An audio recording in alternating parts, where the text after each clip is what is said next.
용인 일가족 살해범의 부인이 어제 자진 귀국했습니다. 교수님, 그런데 남편이 예. 이 일가족을 살해한 사실을 본인은 몰랐다 이렇게 주장하고 있습니다. 일단은 지금 뭐 현 단계에서는 혹시 알았더라도 몰랐다고 주장을 해야 되겠죠.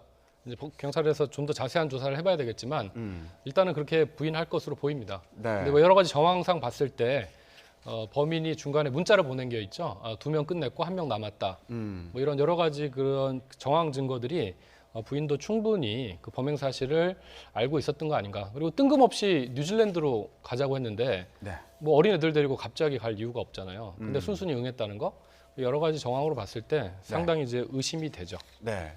자, 그러면 이렇게 결국 모른다고 얘기할 거면 한국에 왜 돌아왔을까? 이것도 좀 궁금하다 이런 분들이 있어요. 그러니까 본인 주장에 의하면 식구들이 본인을 설득했다. 이제 그런 얘기를 하고 있습니다. 어차피 네. 너는 살인을 저지른 게 아니기 때문에 아이들하고 같이 와서 살아야 된다 이런 얘기를 지금 하고 있고요.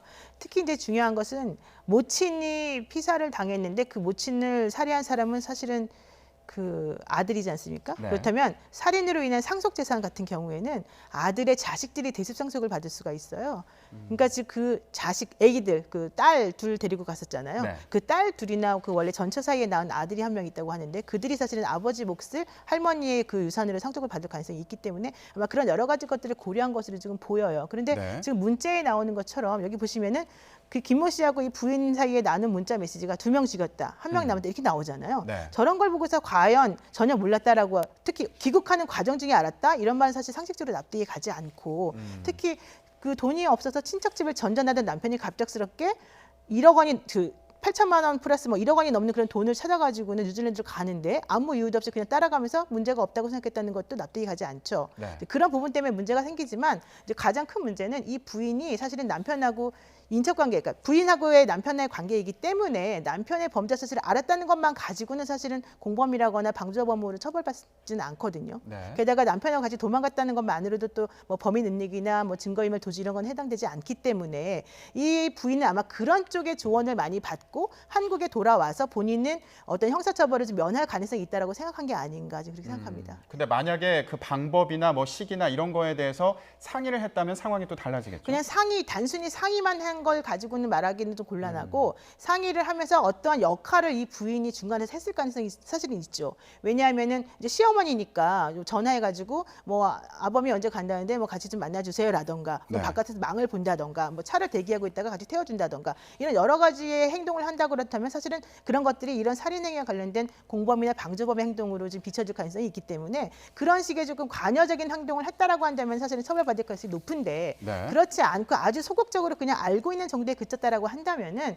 남편의 범행에 대해서 부인이 적극적으로 뭐 경찰에 신고하거나 꼭 그래야 되는 건 아니어서 네. 어쩌면 아마도 면책될 가능성도 사실 있는 거죠.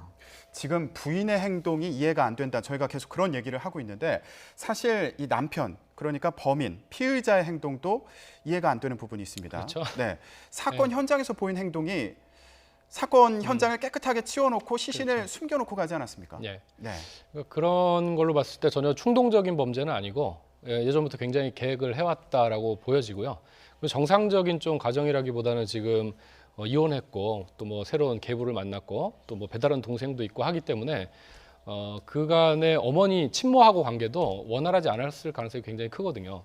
이 사람 자체도 일정한 직업도 없이 여기저기 떠돌고 집에다가 또 금전적으로 손도 많이 벌리고 그러다 보면 야단도 많이 맞았을 테고 그래서 충분히 이제 친모에 대한 살해 동기를 가지고 있고 그리고 계부의 자식이라든가 계부라든가 이런 사람들한테도 원한을 품었을 가능성이 있죠. 네. 그래서 그 현장에서 보인 그 행동들을 보면 전혀 충동적인 게 아니라 사전에 굉장히 계획이 돼 있었고 그 계획대로 추진을 했다는 거죠. 네. 깨끗이 청소도 하고 정리하고 한 것들이 계획적인 범죄로 보여집니다.